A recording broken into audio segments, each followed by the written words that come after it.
What's going on, Nerd Squad, and welcome back to Top 10 Nerd. I'm your host for today, Taylor McWatters, and on today's list, we are back with a part 2. That's right, we have another round of X-Men turned evil, and if you haven't checked out part 1 already, you know exactly what to do after this video ends, so without further ado, let's dive in. Number 10, Thunderbird. AKA John Proudstar, Thunderbird made his comic book debut in Giant Size X-Men issue 1, and during his childhood on the Apache Reservation in Camp Verde, Arizona, John wasn't like the other kids on the reservation. He grew up extremely strong and he became an athlete, and at just the age of 20, his mutant powers manifested when he wrestled a charging bison with his bare hands. That's a lot of strength. Now, this earned him fame on the reservation, so much so that Charles Xavier caught wind of the young man through Cerebro and invited him to join the X-Men. The first mission John took was actually the rescue of the original X-Men from Krakoa. Xavier then gave him the nickname Thunderbird. Now, Apocalypse experimented on Thunderbird and transformed him into the Horseman of War at one point. Now, fortunately, this didn't last forever as he broke free of Apocalypse's mind control and began getting his life back together. You can find all of this in Exiles issue 1.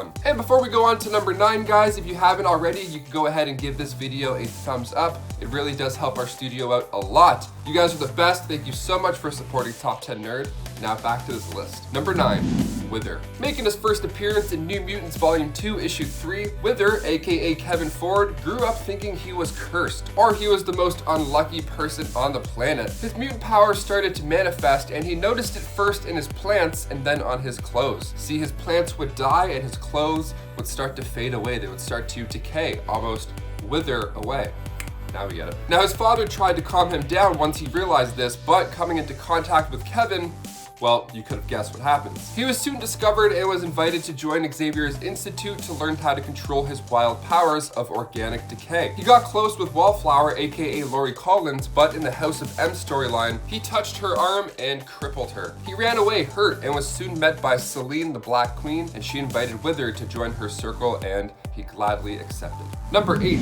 Polaris. She's a powerful mutant who came to control magnetism, and she made her first appearance in X-Men 49 as Lorna Dane. But then in issue 97, she was Polaris. Cerebro identified her as a mutant when she stepped out of the shower and had green hair. So Iceman had a crush on her when she was part of the team, but she was in love with Havoc. Her powers are of course similar to Magneto's, but she lost them after the M-Day event as well. So when Apocalypse came into the picture, he also restored her powers as she was deemed the Horseman Pestilence. She was saved by her lover man Havoc and was also healed of Apocalypse's mind control. So again, didn't last too long, but definitely did see enough dark days. Number 7, GLOB Herman. GLOB Herman, aka Robert Herman, made his debut in New X-Men issue 117, and he grew up with a father who despised mutants a lot. So already we're off to a promising start. So when GLOB mutated, his father was just not having it. So much so that his mother drove out GLOB to Westchester and left him for Professor X. See, this mutation was interesting. His skin was this transparent living wax, which he's able to maintain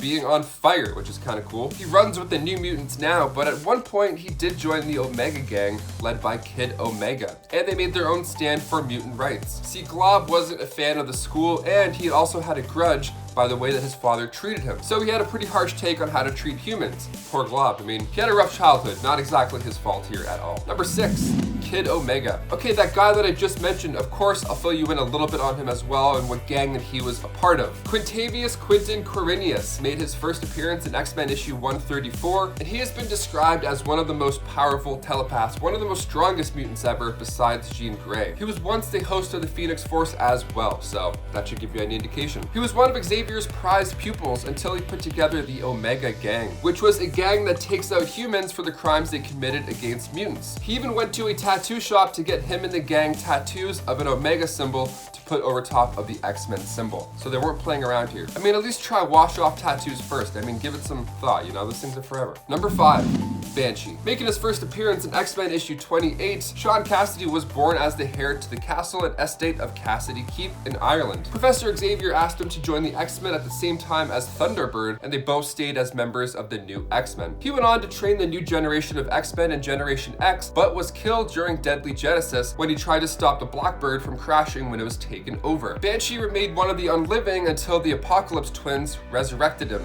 using the Death Seed, thus becoming the Horseman of Death himself. Later on, he ended up in the custody of the X-Men when Beast thought it was best to put him in a coma until the healing of Death Seed energy is complete. Number 4. Jubilee. Making her first appearance in Uncanny X-Men issue 244, Jubilee, aka Jubilation Lee, first discovered her mutant powers of generating this blinding and explosive blast from her hands. She was discovered by Dazzler, Cyclops, Rogue, and Storm during a rescue at the mall. And when she followed the women through the portal, she ended up at the X-Men's temporary base in the Australian outback. So she stayed there hiding, and then when the Reavers captured Wolverine and took over their base, she borrowed the X-Men's clothes and made a suit for herself. So she went and rescued Wolverine and aided him back to health. She's already an X-Men, look at that, just like that. So Jubilee and Wolverine ended up becoming a good pair, working missions together, and then a vampire ended up infecting the area of Union Square and Curse of the Mutants, and Jubilee, being caught in the path of this infection, ended up becoming a vampire herself. And in perfect harmony, she in the story ends up infecting Wolverine during her bloodthirsty time. And he was coming back to rescue her as well when it all happened. She's kept in a holding cell where Wolverine is really the only X-Men saying that they should keep her alive. So rough times, rough times. Number 3, Tattoo. AKA Christine Korn, she made her first comic book debut in New X-Men issue 126. She's a student of the Xavier Institute, and she's known as Tattoo, well, because her mutation allows her to display messages or designs on her skin. And if that's not cool enough, she can phase through matter.